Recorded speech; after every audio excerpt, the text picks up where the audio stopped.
This is an instructional video on the song Lie Awake by Alison Krauss. I'm going to do this in sort of 3 stages, and hopefully this will be about 6 minutes long. My capo is on the 7th fret, but my guitar is tuned down a half step, so for you it might be the 6th fret for your capo to sound like the record. So the first stage is to learn the underlying harmonies of the song, and the second stage is a simple pattern. And the third stage is to learn the riffs and put it all together. So the underlying harmonies of the song are the same 3 chords that repeat over and over again. D minor, G, and A. Now I'm using the names of those chords as if they're down here, and of course it's higher. So now on the record the guitar doesn't play those full chords because there's a bass guitar and a dobro and other things. So let me revise those chords for the purpose of the way this song is going to go for you. It's like a D minor, but you're never going to play that high note. So just for now, just pluck at once, or maybe at one at a time, the 4th, 3rd, and 2nd string when you're playing a D minor. 4th, 3rd, and 2nd string. You're never going to play that 1st string on that chord. Alright? Now when you get to the G chord, again, it's not going to be like your regular G chord. In fact, you're never going to play that high note on this chord. Instead of fretting the 1st string on the 3rd fret, you're going to fret the 2nd string on the 3rd fret. That's not probably normally what you do with the G chord, but it sounds really great. So if you're playing 3rd string, 2nd string, 3rd string, 2nd string, normally that G chord you're probably used to doing it open on both strings. So now instead I want you to fret that 2nd string on the 3rd fret. So the low G note with your thumb on that 6th string. Okay? And then the A chord, instead of playing a regular A chord, you're going to unfret the 2nd string. Normally that's fretted on the 2nd fret, right, for an A chord? But instead you're going to unfret that 2nd string. The other strings remain fretted, but when you unfret that 2nd string, you're adding the 9 to that A chord, and that's what you're going to do. So it's a D chord without the high note. It's a G chord with that special note, the 3rd fret 2nd string, and then it's the A chord with the 9th added. Okay, so that's the underlying harmony. Second phase here is the simple pattern we're going to do. Now I'll play it first and then walk through it.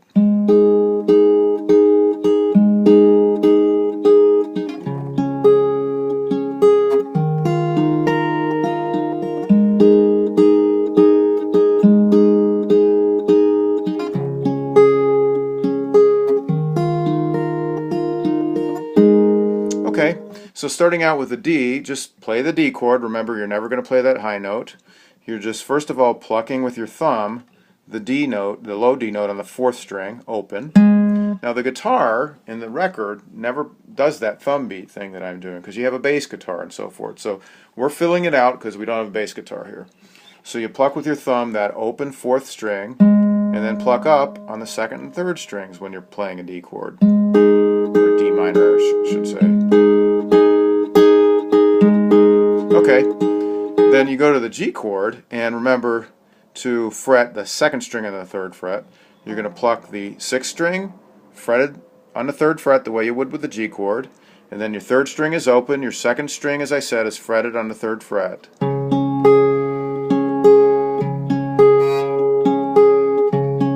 So that's how that should sound.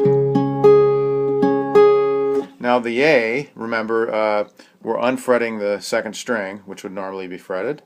Now the other thing we're doing here is instead of plucking it in order, 5, 3, 2, 1, we're not going to play it that way. We're going to go 5, 2, 3, 1, 2, 3, 1, 5, 2, 3, 1, 2, 3, 1. So that's a little tricky at first, but once you get the hang of it, it's like riding a bike. So again, all together.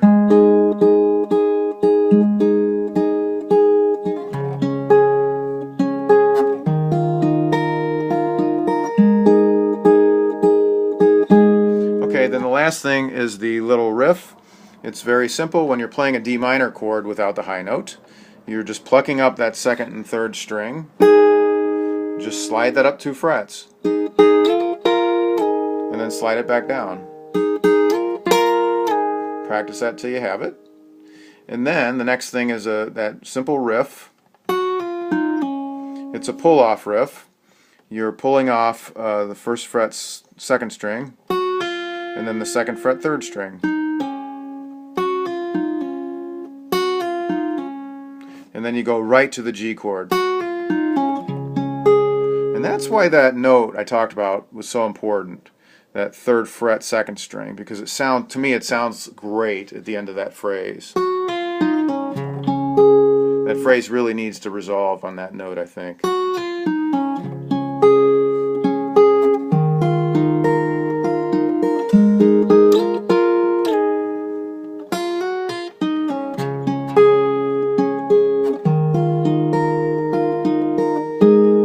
Okay, well that's it for Lie Awake. There's a lot more you can do in terms of getting the dynamics perfect and polishing each note so it sounds the best it can sound.